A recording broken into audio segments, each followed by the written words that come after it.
Hello everyone, good evening and welcome to Startup Central. This is the first and only daily show in India dedicated to startups and entrepreneurship. I'm Abanda Bash. Well, let's start off with our big story at the top of this hour, and in what may come as a second top-level exit in less than 2 years, Facebook's India and South Asia MD has now stepped down from this role. Last year, it was Kirtika Reddy who had also resigned from the India role amidst the uproar over the Free Basics program. Let's bring on board then Rahul Dayama, who joins in with all of the details as we understand, as we're talking about the chief really logging out. And Rahul, India is a very crucial market for Facebook, but looks like we're seeing another top-level departure from Umang Bedi this time round.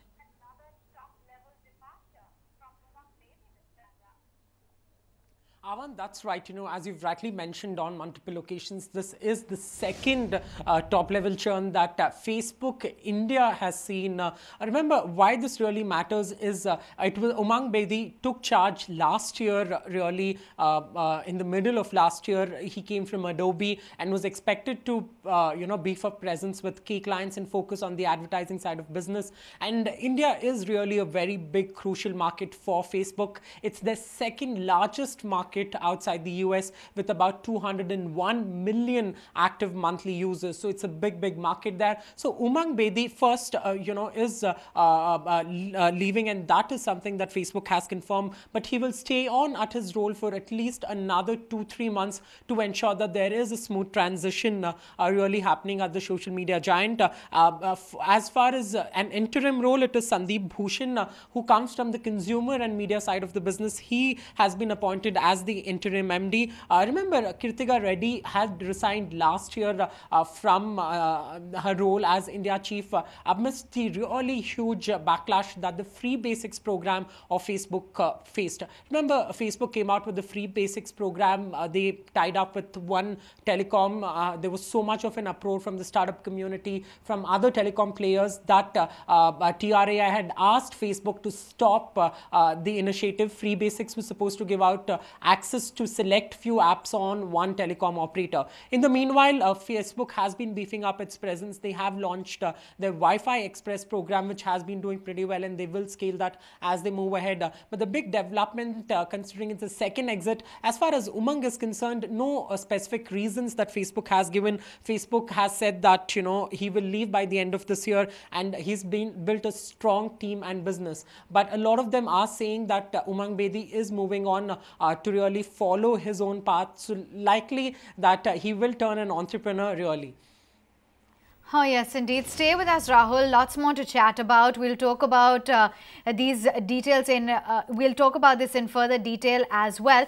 But for the moment, as always, our focus is on the online festive sales. And yes, there's so much really happening in that space that we can't resist but tell you more about lots of the deals and the discounts that are taking place. And I want to remind you again that if you want to shop right now, there's no better time than right now, because we at Startup Central will tell you what are the best deals on offer. For now, Tata Group's online venture, that's Tata Cliq, they're hosting their big 10 on 10 festive sales. So there's great deals, be it on mobile, electronics, and even clothes. Joining in to talk a little bit more about that, Ashutosh Pandey is the CEO of TataClicq.com, joining in to talk about all of the best deals and what is the business strategy as well going forward. Thanks so much for joining in. And Ashutosh, let's start off then by discussing this sale, the 10 on 10 sale. What's new at Tata Cliq this time? 10 on 10 sale for us is a special occasion. We've been around since May of last year, and we thought that we should be celebrating our journey in these last 16 months in a way that's unique for customers. And because we stand for the best brands, as we call the nowest brands, and we stand for everything that's new products, etc., we wanted to weave these concepts into a sale that is distinctive for customers. So what we did was we said, look, everyone gives you discounts and so will we, but very few people can say, look, I'll give you things which are exclusive. I will give you things which are new launches. And more importantly, we coined a proposition which we said that you might have heard of 70%, 80% discounts or cashback. Here is what we are giving: 100% value back. So the whole concept of 10 on 10 sale is that you might have seen a lot of sales, a lot of occasions of shopping, very persuasive occasions, but here comes the 10 on 10 or the perfect sale, which is a combination of great products, great brands, great deals, and on top of it 100% value back, where the more you shop, the more you are eligible for exciting offers and gifts from a carefully chosen list of our partners. That's the concept behind 10 on 10 sale. Okay, that's an interesting theme that you guys are working with, Ashutosh. And Ashutosh, you've rightly mentioned that we are seeing discounts like this all over. So what is your strategy? What is going to set you apart from the Flipkarts and the Amazons of the world? So one of the things that that kind of sets Tata Cliq in general, but Tata Cliq's sale efforts in particular from the rest, is that we have the largest range of a lot of brands. Because we are omni-channel, we have access to a lot of store inventory, a lot of latest inventory, and a lot of that is on sale, which customers can avail of. That is one part. The second piece is that because we believe that our customers are very discerning, and they would like to have brands which they really love, we have curated a set of brands which are being showcased during this sale.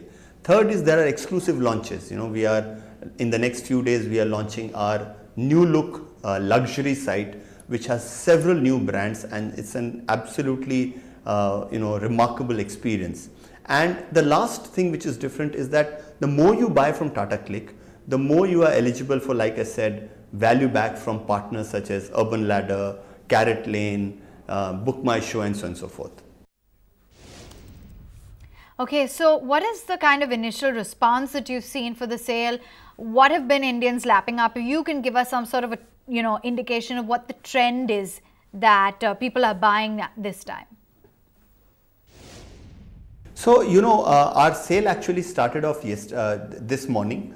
Actually at midnight last night. It was an exciting time. About 200 odd people in the office kind of announcing a formal launch of this sale. So while there has been category level work that has been going on for the last few weeks, we actually started our sale yesterday, and our sale or the fest, as we call it, 10 on 10 sale and 10 on 10 fest, will continue until the 16th of October. Now the feedback that we've got from customers is that customers are in a mood to kind of buy a lot of stuff, and for us it is limited to a lot of premium end products and categories. Specifically, we've seen a lot of traction on fashion, we've seen a lot of traction on footwear. Luxury has been another big growth area for us. We've grown more than 10x in the last 24 hours. Of course, there's electronics, of which appliances and television sets, these are the ones which have kind of grown. Unlike many other people, the kind of brands that we sell and the brands that our customers buy are slightly more premium compared to what others sell. For instance, in televisions, we sell a lot of Samsung and LG and Sony, or if you look at fashion, we sell a lot of Westside and W and brands which are slightly premium. We sell a lot of luxury brands. We've sold a number of Michael Kors handbags today that isn't found anywhere else on the site, and so on, on other sites and so forth. So the center of gravity of our sale has been at a relatively premium end and towards products which generally people are not not able to find on other competitive portals. So is there any target that you've set out for the festive season in terms of GMV or in terms of sale internally? So we had two targets in mind. The first and the foremost target was that on such days or in such small periods, everyone aims to do a lot of GMV, a lot of orders and stuff like that. our first target was that our NPS should be more than 50. Now, NPS, as you know, is the measure of customer satisfaction, and 50 as an NPS is quite high for marketplaces. So we said our first target should be that we should do an NPS of 50, and the second target should be that we should be able to kind of get a decent amount of sale, which we said we earmarked for us a traffic projection of about 7x of our regular day traffic, and an order projection of about 5x of our daily target that we have, and we said that let's go with it, because we thought that to achieve that NPS, we would be able to kind of cater to that kind of volumes and traffic.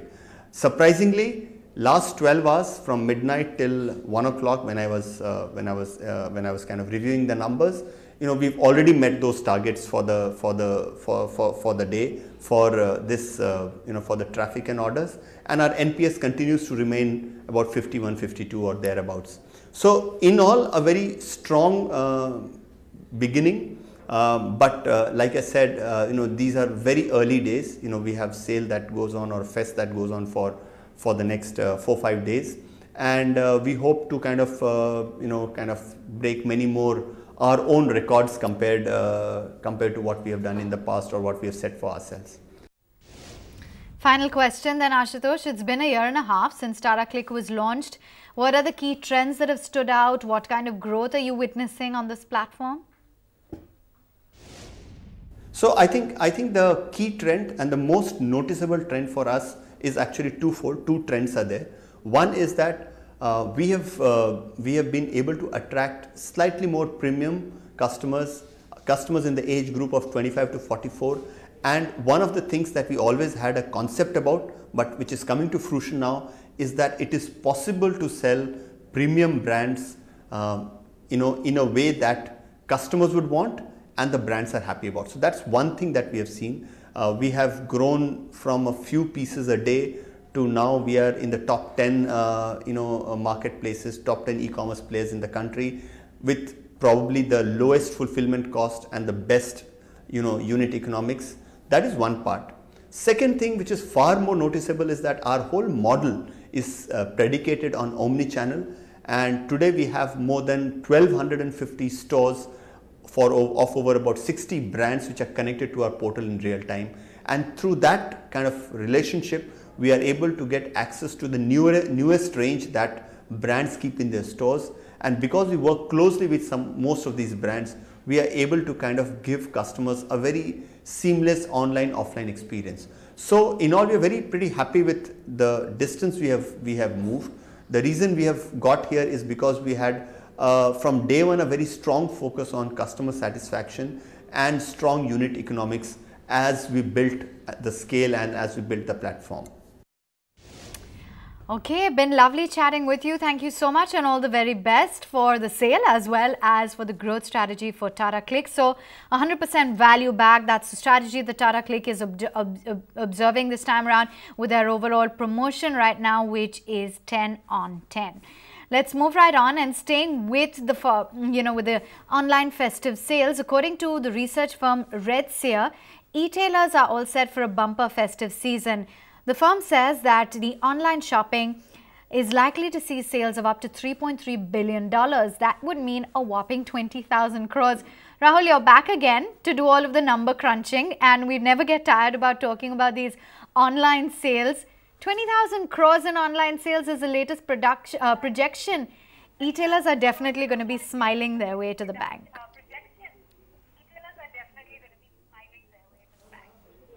Awan, we have been discussing online festive sales for over a month now, because, well, that's where the excitement is for customers, for e-tailers, because the discounts are good. It's also the time of the year when e-tailers see a massive amount of sales. Sometimes some of the e-tailers that I have been talking to say that their business during this 3-4 day festive sale is almost what they generally do in a month. So the big number right now, the projection that is coming from RedSeer, is that in this 30-day window starting from September 28th to October 20th, when Diwali concludes, includes e-tailers, be it Amazon, Flipkart, Shopclues, Paytm Mall, Tata Cliq, all big, small put together, could have generated sales of up to $3.3 billion.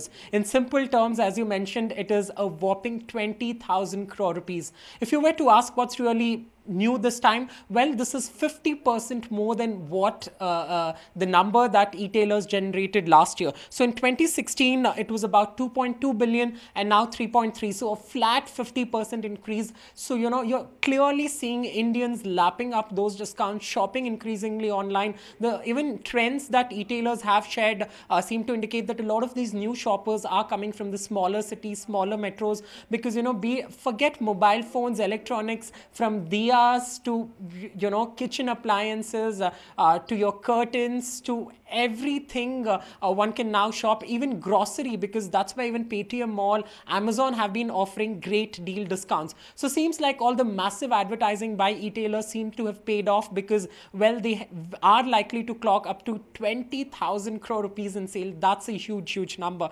To break it down, as you will go on to later mention, there have been at least 3 legs of the sale. So the first leg, which saw Flipkart sort of emerge the winner, generated about 1.5 billion in sales. The second leg, which concluded recently, generated about 500 to 600 million. And also we have another sale coming up over the weekend that's likely to generate up to 800 million. So, you know, all in all, this adds up to 3.3 billion. Definitely e-tailers will be walking their way back to the banks, pretty happy of how the Diwali has panned out to them.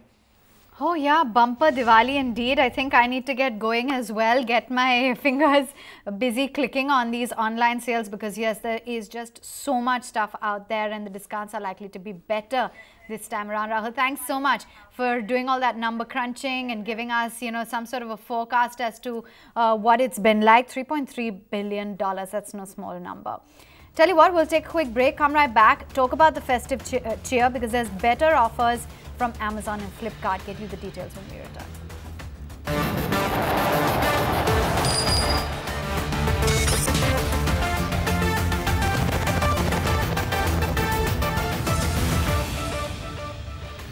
Welcome back. This is Startup Central. We're talking about the big bang sales from the e-tailers, which are expected to generate massive sales. And here's a last chance for online shoppers to make the most of the discount. So if you haven't shopped enough already, brace yourselves, because the e-tailers are now going to kick off their final leg of Diwali sales. So Flipkart, they're going to host round 3 of their sales. That's going to be from the 14th of October to the 17th of October. Amazon is expected to announce a sale at the exact same time. And while the last 2 sales saw Flipkart emerge as a clear winner, Amazon is now going to go all out. They're going to woo their shoppers in a final round of the battle. In fact, the deals are going to get better across categories. So here's your last chance to really make the most of the online sale battle in the run-up to the festive season of Diwali. Now, away from all the action on online festive sales, let's talk about a more serious topic, and that's job creation. We've all been talking about the role of artificial intelligence, or AI, and machine learning on job creation. So the big question remains, will robotics replace more jobs than it will create? And that continues to be, addressed world over. The chairman, in fact, of the UK-based Institute for New Economic Thinking, Lord Turner, thinks that India does face a peculiar problem on this front. Rahul Dayama caught up with him while he was in Bangalore for the Azim Premji Foundation's Resurrecting the Public lecture series. Let's hear out what he had to say on AI being a job threat. I think if you look at the capabilities of artificial intelligence and robotics overall, I think going forward we will automate pretty much everything, pretty much every job.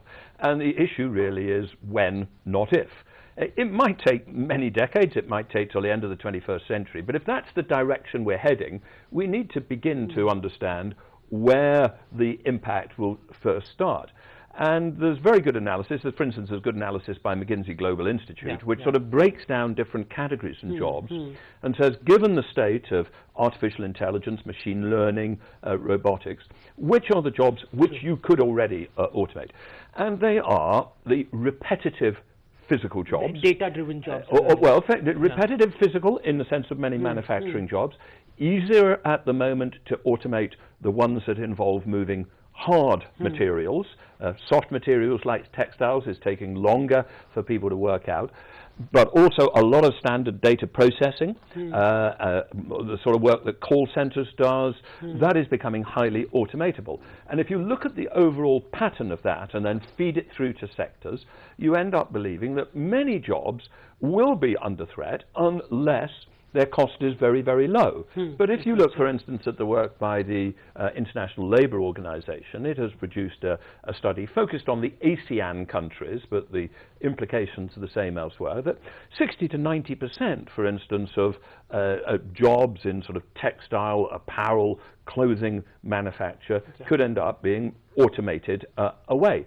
Now, if that is the case, and I think the case is pretty compelling, then I think India has to realize that although it should try and develop a manufacturing sector, and it has been behind other countries in doing that, it really is fairly unlikely that that is going to ever employ a significant proportion of a working age population which is about 700 million now and will be 1 billion by the middle of the century. So I think India does face a major issue of where the jobs are going to come from. The social impact of moving towards more robotics-led, automation-led, because internationally also many countries are debating about, you know, the impact that job losses could have, and even on a society level, that's something that we aren't really prepared. No, I think it's a major issue. Now, I think in the developed world and in those countries which have, you know, stable or even slightly declining populations, the issue is not one of the absolute number of jobs, because economies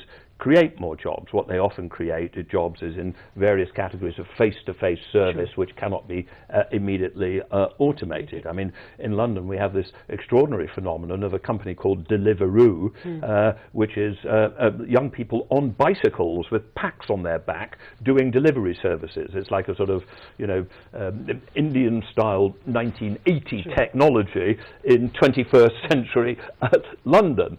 And so we will create more jobs. The issue in the developed economies, I think, is will those jobs be relatively low-paid jobs? Will you have a greater polarization between a small number of highly skilled people who are creating the software and the robotics and looking after that, or creating the brands and the creative artistic things which capture people's imagination?